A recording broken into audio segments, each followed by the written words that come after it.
Welcome investors. आज हम discuss करने वाले हैं Tata Motors.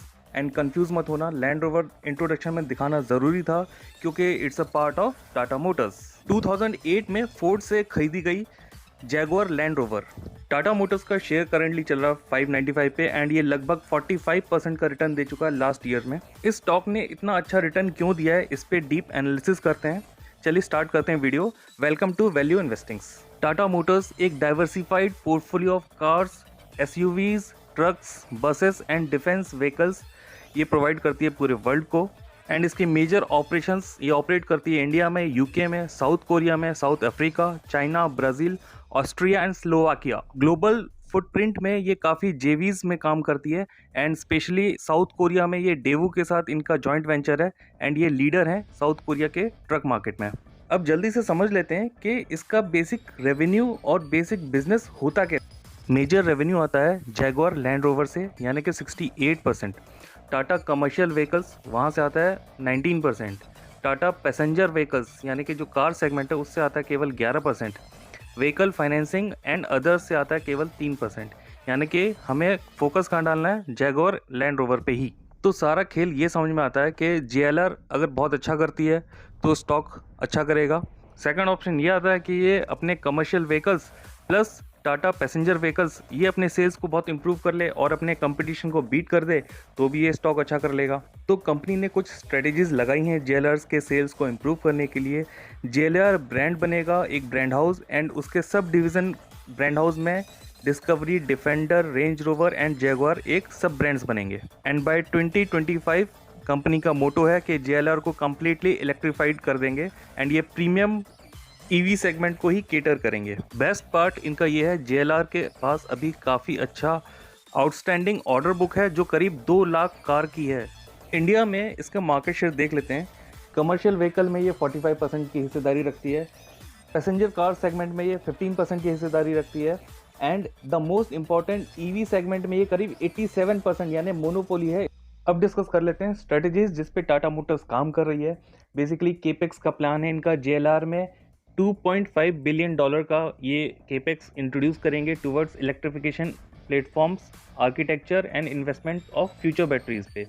Second, Indian consumers के लिए टाटा मोटर्स डेवलप कर रही है अपने नए प्लेटफॉर्म्स और नए मॉडल्स जिसके थ्रू ये अपने कंपटीशन को बीट करेंगे एंड ये वर्क कर रही है सीएनजी पे, नए पेट्रोल इंजन्स पे और ईवी पे। यानी कि ये एक मॉडल के तीनों वैरायटी निकालती है। इसका बेहतर प्लस पॉइंट है ये जी एनकैप यानी ग्लोबल एनकैप की तरफ से इनकी हर कार्स के मॉडल को या तो 4 स्टार या तो 5 स्टार रेटिंग मिलती है। मोस्ट इंपॉर्टेंट, टाटा ग्रुप का इकोसिस्टम ऐसा है कि उसकी ग्रुप कंपनीज ही इसको सारा रॉ मटेरियल एंड इसके कंपोनेंट सप्लाई कर देती है। For example Tata Chemicals, Tata Elxsi, TCS, Tejas Network, Tata Power, Tata Motor Finance, Tata Autocomp. अब बात कर लेते हैं इसके कुछ ड्रॉबैक्स या बोल लीजिए इसकी कंपटीशन, क्योंकि ये सेल्स ड्रिवन कंपनी है।